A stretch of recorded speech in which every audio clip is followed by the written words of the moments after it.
from what I'm hearing is that a lot of people chose to adopt the value-based pricing because they have no choice, because they are not in the position where they have the cost advantage. Is that the right interpretation of what you have just described? It's well, yeah. There are other ways of Mm-hmm. pricing as well, because one of the shortfalls of cost plus pricing is that it's very internally driven.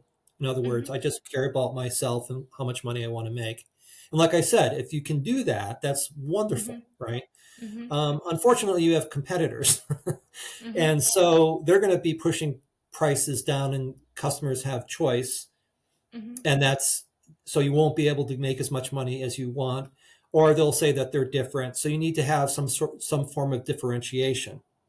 Mm-hmm. So that's what value-based pricing is all about: is how do you position yourself Mm-hmm. based on value, Mm-hmm. not just being different, but being different in a way that customers care, be in a way that they're willing to pay more. Mm-hmm. And a lot of companies pretend that they're doing value-based pricing when they're really not. Mm-hmm. What do you They're mean by not. that? Do you have an example? Most customers I work with or clients I work with Yeah. will say that we position on value, and I say, well, why? And usually they say, well, we're the best in the industry. Well, why? Uh-huh. Uh-huh. Well, because we've been in this business for 120 years, and I say, who cares? And how did I respond to that? I usually get a look, and then we have Yeah. to unravel that, Yeah. what you think about yourself, the customer doesn't care.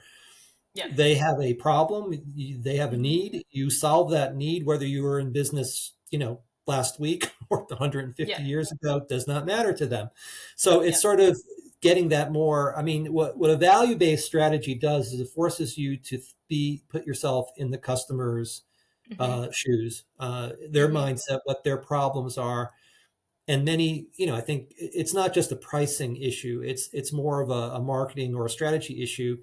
Is Yeah. companies usually fail when they're too internally driven. Software Yeah. companies do this all the time. They Mm-hmm. create great technology, but then they can't find a market for it, right? Mm-hmm. So that's what a value basically. The cost is always foundational. Yeah. You also need to keep in mind what your competitors are doing, Mm-hmm. right? Because value is relative to your next best alternative, whether Mm-hmm. that's a direct competitor or the status quo or whatever in-house Mm-hmm. solution. Mm-hmm. So you got to think of that as well. And then you have Mm-hmm. to think about the market demand as well. So Mm-hmm. economic conditions, is there inflation, recession, all of those things. And then Mm-hmm. on top of that, then you dig into the value. So Mm-hmm. the reason why a lot of companies don't do value-based pricing is because it Mm-hmm. takes more effort. I still have to worry about cost. I Mm-hmm. still have to worry about competitors. I still Mm-hmm. have to worry about the market. And then I Yeah. have to really understand my customers, and not just understand them, but really Mm-hmm. validate Mm-hmm. how much my solution Mm-hmm. impacts their business on either a cost basis Mm-hmm. or top line revenue basis Mm-hmm. or asset utilization. Those are the three areas I focus on, and they can do it in thousands of different ways in any of those Mm-hmm. categories. And so it takes time to understand how to do that. Mm-hmm. It takes time to validate that. And then Mm-hmm. it takes time to execute that. And then lastly, Mm-hmm. it takes time to train your sales people to Mm-hmm. talk value. Mm-hmm. Because I've been in situations where you have a great value strategy, Mm-hmm. but if you don't communicate it effectively, all of that work that you do Mm-hmm. gets lost, gets Mm-hmm. wasted, because they're not having what I would call value conversations with customers and not positioning themselves with value.